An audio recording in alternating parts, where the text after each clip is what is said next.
Okay, final stretch. Number 10, The Secret Agent. This was nominated for Best Picture, Best International Film, Best Casting, Best Actor. It is fantastic. This was a political situation that I knew of, but I didn't really know about. This is about the dictator, the fascist government in Brazil had set in the past. It's set. I don't want to say a year because I don't want to get the year wrong, but it's about a man who made a powerful enemy who is trying to kill him. This man had to leave for a while because of his political activities. He's now back. He's trying to reunite with his son, who is being raised by the man's in-laws. And yes, as I said, he's made a powerful enemy who was sent two hitmen to try and go and kill him. It is really evocative. The opening scene is about this man filling up his car with petrol, and he sees that there is a dead body just lying outside the petrol station. The petrol station owner is like, "Oh God, that he's been there for days. I phoned the police. They won't come. They won't pick him up." And then the police come just to harass our main character and extort him for a bribe. It is, oh gosh, it's very, very evocative. It really puts you into the milieu of Brazil under this oppressive government, and it really makes you feel all the injustices, and it really brings alive the people and the history, and it makes it feel real and human. It's wonderful. It's really well acted. It's really well written. The ending is tense and is exciting. I really very much enjoyed The Secret Agent, and I hope it does very well on Oscar night. Number nine, Little Amelie, or The Character of Rain, which was nominated for Best Animated Feature. This film is so charming. It's so good. It's about a little Belgian toddler who is the daughter of the Belgian ambassador to Japan. So she's growing up in Japan. And when she is born, she's not very active. She doesn't interact with the world much. But she's kind of she's brought out of her shell. She starts seeing and interacting with the world more because of the influence of some people. It's really charming. It's really great. I will say I bumped this one up several places. I already really enjoyed it anyway, but it was elevated because it has my favorite line in any of the Oscar nominees this year. This line happens very early, so it's not really a spoiler. As I said, this girl is born and she is not very active. She doesn't talk. She doesn't really move or show interest in anything. And she thinks she is God because everyone is always appealing to her to do things. So she thinks that she controls the universe. And her mother is saying, "Mama, Mama, Mama." And little Amelie goes, "Ah, yes, she needs me to confirm her existence." That is such a brilliant line. That is so funny. But it's also kind of wise and beautiful and brilliant, just like the rest of the film. Cannot recommend it highly enough. Number 8, The Ugly Stepsister. The Ugly Stepsister should have gotten all of Frankenstein's nominations. Well, maybe not Best Supporting Actor, but I do think it should have got a Best Actress nomination, so it's horses for courses. The Ugly Stepsister is great. If you enjoyed The Substance last year, I think you will enjoy The Ugly Stepsister this year. It's got a lot of the same themes. It's a retelling of Cinderella, but from the point of view of, guess who, the ugly stepsister. It's about the lengths to which women's bodies are put through rigorous, horrific standards to try and meet male expectations. And it's really good. It's very visceral. It's very gross. There are a lot of scenes of just really like blood curdling gore, or just grotesque imagery. One done excellently. It's all done with a purpose, and it looks gorgeous. It was only nominated for best makeup, but I would have given it a lot of other nominations personally. I think it's a wonderful film. I think it was really well done, really impactful, absolutely great. Number seven, Hamnet. Hamnet was nominated for a bunch of Oscars, Best Picture, Best Director, Best Adapted Screenplay, Best Actress, I think probably Best Cinematography. I'm probably missing some. It's a very, very good film. I did not watch Hamlet in the cinema, and I wish I had. I think this film would have absolutely destroyed me had I seen it in the cinema. As it was, even just watching it on my terrible phone, it still really packed a punch. It communicates so much of its ideas so well, and Jessie Buckley is absolutely incredible. She will probably win Best Actress at the Oscars this year, and she absolutely deserves it. Although my personal choice would actually be Rose Byrne, but it's one brilliant performance or another. You know, they're both fantastic. It's a wonderful film. It has a really interesting concept. So the story of this film is about William Shakespeare and his wife Anne Hathaway, here called Agnes Hathaway, which might have been her real historic name, I'm not sure. And they have a family and they have a son called Hamnet, which you might notice is very similar to the title of one of Shakespeare's most famous plays. That son tragically dies very young, and the film says that this inspires William Shakespeare to write Hamlet, the play. I don't know how historically accurate that is. I don't care. I think this film could have been very staid. This film could have been extremely removed and not very involving, but it has an air of mysticism, which I loved. Agnes is implied to be able to see the future and to be able to communicate with animals. It has really cogent, interesting themes about the exchanging of lives, which is done literally at one point, it's implied, but also the idea that Will gives up his life with his family to live in London, but his family also give up him so that he can live in London because that is where he thrives. It's very, very well done. It's incredibly impactful. I thought it was a wonderful film, really well made, absolutely stunning. And yeah, I'm very excited to watch Jessie Buckley win Best Actress. Number six, Cutting Through Rocks. This was nominated for Best Documentary Feature. Another film about the Middle East. There's quite a few films about the Middle East this year. Cutting Through Rocks was extremely surprising to me. I didn't know anything about this film going in. This film is about a woman who is the first female council member in her small village in Iran. The film is extremely well told. This woman is super interesting. She does whatever she wants. She rides motorcycles when apparently that's a thing that women are not meant to do in Iran. She was one of the first women in her village to get divorced. Apparently she was a midwife, and now, yes, she is the first female council member on this council. This is an incredible documentary subject that they have found. I will say one scene in the documentary seemed a bit staged to me, as in there is a scene where lots of women gather around her and just kind of tell her facts about her life, the way I just did to you. However, I'm being deliberately expository, and this scene is supposedly real people saying these things. I found that a bit hard to believe. I mean, maybe it was the translation that I watched it with made the dialogue seem just all the more expository and unbelievable, but regardless, the subject is so interesting, and I don't want to go into spoilers. There is a development kind of late in the film where the government demands something of this woman, which really I had no idea happened in Iran and was very interesting.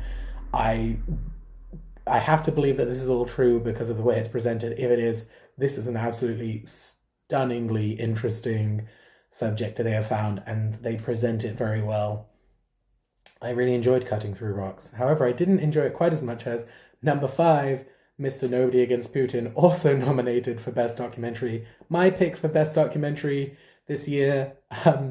This is, I think, the perfect melding of form and content, because they have found a very interesting subject, which is the radicalization of a single primary school in Russia after Russia's war with Ukraine begins, and just the way that the teachers are expected to present this war and to indoctrinate the students into hating Ukraine and thinking the war is justified. And sadly, the impact that has on the kids, some of them go to war. I mean, I'm not sure they had a choice about going to war anyway, but it's really harrowing to see these students be drafted into the army.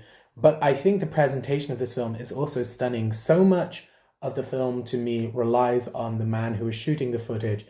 This man who, I can't remember his name, I'm really sorry, but he was the event coordinator for this primary school. So he was expected to film all the school events anyway, so he always has a camcorder with him. And then he is contacted by the BBC, who ask him to film what is happening in the school to make a documentary about the what about how the new rules in Russia and how Russia is presenting the war to its citizens. And it's fascinating. So much of his personality comes through, even though often he is the one holding the camera, and so he is by definition behind the camera. I mean, you do see him on camera as well, and I think it just comes through so much. I think it is really well edited. I think it's really well presented. It gives so much context, and it presents this story that is terrifying and maddening and also very cromulent to what is happening in the West at the moment as well, about the rise of fascism. Wow, what a brilliant film. And again, something I would never have watched if I didn't do The Death Race. So I'm so happy that I saw it. Number 4, It Was Just an Accident, which is nominated for Best International Film and Best Original Screenplay. This is another Middle Eastern film. I think this is the final Middle Eastern film on my list. This is a story of revenge against a man who was part of a fascistic, repressive regime who tortured people, and a group of people who are all tortured together come together to exact vengeance on this man. But first, they need to confirm that it is in fact the man who they want to get vengeance on, and that makes up the bulk of the film. The trying to confirm that it is the right man. I think that is such an interesting scenario. I think it is such a wonderful way to explore this, the after effects of being treated like that. The after effects of being tortured, of being subjected to oppression, and just the trauma that it can inflict on you, then first for vengeance, but also, that you have that voice in your head telling you to stop, telling you to wait. The performances are all fantastic. I think the writing is amazing. I really wish this had got several acting nominations, because I think it would have been deserved. Sadly, that didn't happen. But it is a wonderful, wonderful film. It is vibrant and affecting. It looks great. It has an interesting scenario that I haven't seen depicted before, which I'm surprised at, but it feels so natural. It feels so wonderful. And the finale of the film is really, really stunning. I will say there is one scene where I think it gets a little bit didactic. It's maybe too on the nose discussing what the film is about. But then I thought, if I was in this situation with a group of people where we were maybe going to get revenge on the man who had tortured us, I think we would discuss the ethics of revenge. I think that is something that would happen. So I can absolutely believe it. And as I said, I think the performances sell it beautifully. This is just an absolutely wonderful film, and I highly recommend it to everybody. Number 3, Blue Moon. This was nominated for Best Actor for Ethan Hawke and for Best Original Screenplay. This tells the story of Oscar Hammerstein after he has just watched Oklahoma, which was written by his former writing partner, Richard Rodgers, and a new lyricist working with Rodgers, who is not Hammerstein, who is simultaneously very jealous but also snobbish and trying to win his old friend back, and dealing with alcoholism, dealing with heartbreak, dealing with many things. This is a film that really could very easily have fallen apart and not been as brilliant as it is. This film feels, or would feel, stagey, I should say. I don't think this film feels stagey, but I was surprised, I will say. I thought this was going to end up being an adapted screenplay from a a stage play. It's not, it's an original screenplay. This will be easily adapted to a stage, I guess I should say. However, the film feels dynamic, and that is due to Richard Linklater's direction, and also the performances of the cast, which are all universally wonderful. On top of that, the screenplay is phenomenal. It is so funny, it's so wise, it captures so much heartbreak. Hammerstein just leaps off the screen. He feels like someone you've known forever.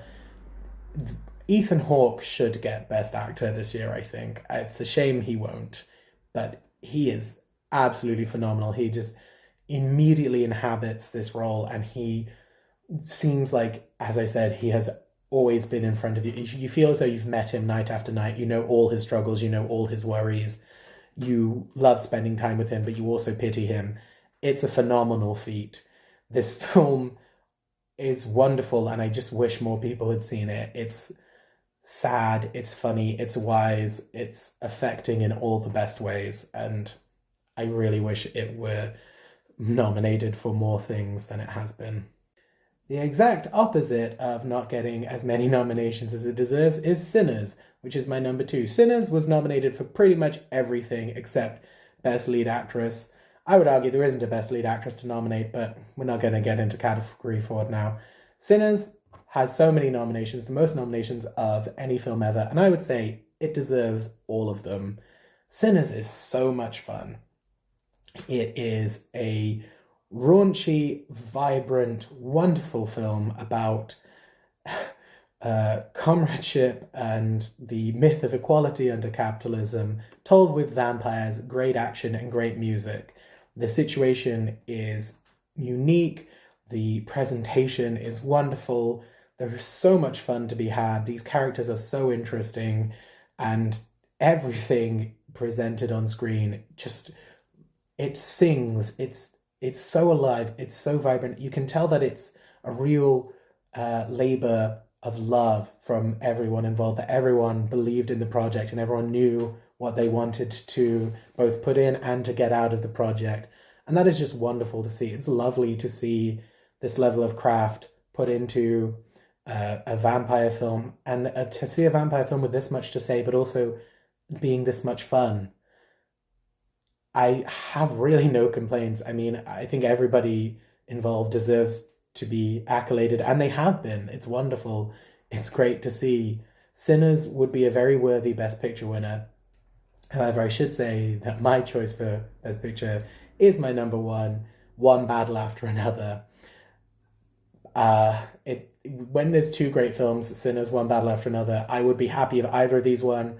But if I'm saying which one I enjoyed more, I will just give a slight edge to One Battle After Another. I'm not even necessarily sure I can say why, but I did enjoy it a lot. I think One Battle After Another has really interesting themes while being exciting and funny. It talks about how personalities and clashes with personalities can bring down political movements, how everybody gets mired in one-upping one another or their own personal feuds and not actually doing the work that they ostensibly want to complete. And it's wonderful because of that. It's all presented in this really fun, exciting package. It's so well directed, it's so well acted, it's so well written. I absolutely adored One Battle After Another, and this is widely predicted to get Best Picture at the Oscars, and I would be very happy if that happened. It would be one of only 3 times in my lifetime that my favorite film of the year has won Best Picture. The other 2 being Return of the King and Everything Everywhere All at Once. But really, there were so many wonderful films this year. I really would be happy if Sinners won as well. I mean, if Blue Moon had been nominated for Best Picture, I would have been happy if that had won as well. I'm really actually very glad I did the Oscars Death Race. When I set myself this challenge, I was expecting to watch a lot of films I didn't enjoy and to just have to sit through and stomach them in order to say I'd done it and to sort of feel edified. However, maybe there were 10 films that I didn't think were very good this year, and everything above that I actually did enjoy in some way, and there were so many films I would not have seen if I hadn't done this challenge, and I'm really glad I did watch them. So I can only say I'm really glad I undertook this, and I think the Oscars actually picked some really good films this year. I know it's more fun to be cynical. I know it's fun to take pops of the Oscars and say, oh, they're terrible, but I have to say, I actually think they picked a really good crop this year. Sorry, sometimes people do well and it's not funny, but it is rewarding.